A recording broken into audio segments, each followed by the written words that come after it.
Keling qaysi bino zilzilaga eng chidamli ekanini tekshiramiz.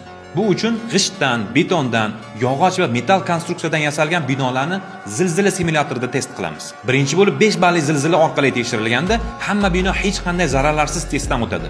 Lekin o'yinimiz endi boshlandi.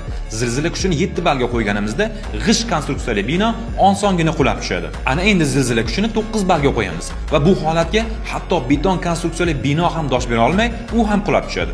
Qolgan 2 bino bir oz qimirlashlarga qaramay hozircha joyida turibdi. Zilzila kuchini 11 ballga yetkazsak, yog'och va metall binolarda sezilarli tebranish bo'ladi, lekin shunda ham qulab tushmaydi. Va nihoyat zilzila kuchini maksimal 12 ballga qo'yganimizda g'isht va beton binolar parcha-parcha bo'lib, yog'och bino ham bunga dosh bera olmay qoladi va qulab tushadi. Lekin metall konstruksiyali bino hali ham joyida turibdi. Xulosa shundaki, qurilish qilayotganingizda albatta u yerni seysmik talablarni inobatga olgan holda qurilish materiallarini tanlang. Shunda imoratingiz mustahkam bo'lib, uzoq yillar xizmat qiladi. Arxitektura haqidagi eng foydali ma'lumotlarni o'tkazib yubormaslik uchun sahifamga obuna bo'lib, bu videoni qurilish qilayotgan do'stingizga yuborib qo'ying.